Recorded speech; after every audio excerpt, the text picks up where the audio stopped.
Hi! This is a really exciting video because I am about to go see my director of a... How do I start this?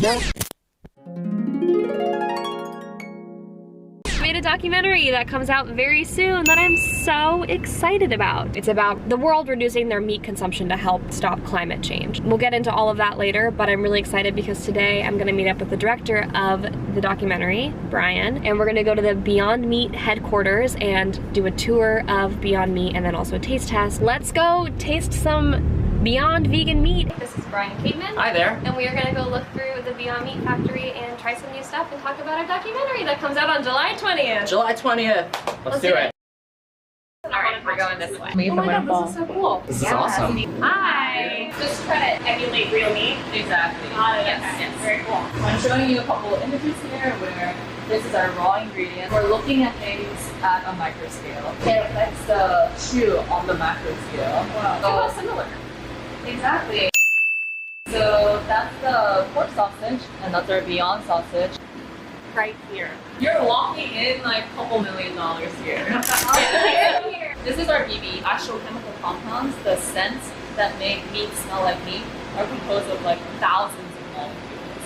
And then what this machine does is it helps deconvolute those cloud of gas into these individual peaks and valleys. So that's like a single molecule that goes into that meat aroma. And then we can separate them and identify them using mass spectrometry, which is another fancy equipment to identify on a chemical level, on a molecular level. Wow. And then you can find a way to imitate that for your Exactly.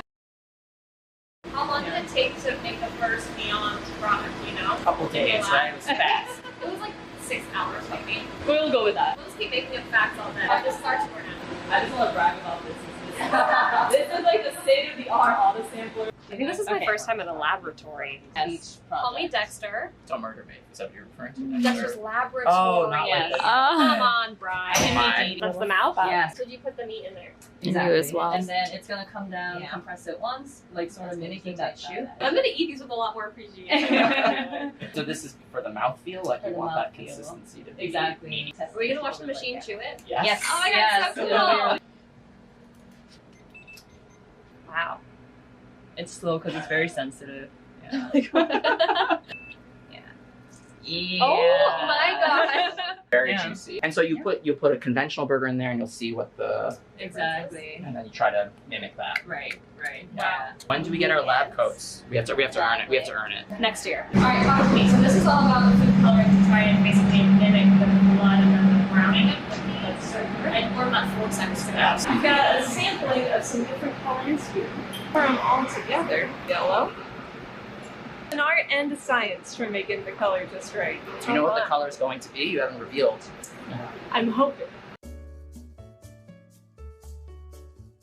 So we're about to try the fourth 3.0 Beyond Burger. Oh my goodness. Oh, not the Beyond Burger yet. This is the Beyond Burger. Clearly I won. These are our Beyond sausage. Wow. This is an empanada with the Beyond beef. We have our breakfast sausage right here. Oh, this is the Beyond burger. It's Beyond 3.0 burger and Korean barbecue 3.0 burger. Oh, are you curious what a vegetarian is? Let me tell you a little bit more about that. I've always felt like I didn't want to force that upon other people. Like, it's not something that I believe in. Although I do want to try to encourage people to eat less meat, it's not my duty on the planet to make people decide how they're going to eat. However, then I met Brian, who created the vegetarian movement, which is, like you would think it is, reduce your meat consumption, vegetarian, vegan. It's all about encouraging and championing people to reduce their meat consumption, not only for their health, but for their climate. That was so well said. Did I do a good job? Vegetarian ambassador. I try to be as sort of good as I can be in all areas of my life, but I'm not always It's real. perfect. Yeah, it's real. It's a real way to try to like reduce your meat consumption. Exactly. It's very hard. Everyone that I know who goes vegan is like, Oh, because I had bacon one day and then I can never go back to veganism. but no, you can be a vegan the next day, and Exactly. it's totally fine. Every single meal is an opportunity to make a better choice. That's what I like to say. Every single meal is an True. opportunity to make a better choice. I love that. It's hard because most people choose food based on price, on taste, and convenience. And comfort level. Of course. Yeah. Social interaction, and so if it's too difficult for people to make the change, I could tell people all day long, eat less meat, but if it wasn't for products like that are on the marketplace that make it easier for folks to do that, you can go to a barbecue and still have these kinds of foods. That's what I loved about our Meet Me Halfway, is that there's a part about, I don't remember who said it, but that, you know, he loves his grandma's cookies. And every year he looks forward to his grandma's cookies, but there's egg in them, and it's so hard to make them without egg. But then there's products that do that. And that's why I think our documentary is so fantastic, because it talks about, in a real way, why veganism is important for you, how to reduce your meat consumption, why it's important for the planet, for your body, and also there's no judgment on it. There's no judgment on if you do eat meat. There's no judgment on if you don't want to eat meat. And I think that a lot of people think veganism is this big, scary wall that you're trying to climb over and face. And when you have something like this that champions all kinds of people just reducing their meat consumption and their animal products, it's really important. So when you were growing up, like, you know, Thanksgiving, there was no turkey on the table, none of that. I think it's so different when you're raised plant-based because I don't miss any of that stuff. That just made it so innate within myself. Now it's so much easier. I think the alternatives are right in front of your face at the grocery store. Have you turned to a burger, or do you now eat beyond all the time? Yeah, when I remember craving, you know, having an eating experience, I go to one of these plant-based alternatives. But I'll tell you, I also learned to like, you know, kale and spinach and carrots. And growing up, I never ate. Yeah, your parents are very highly,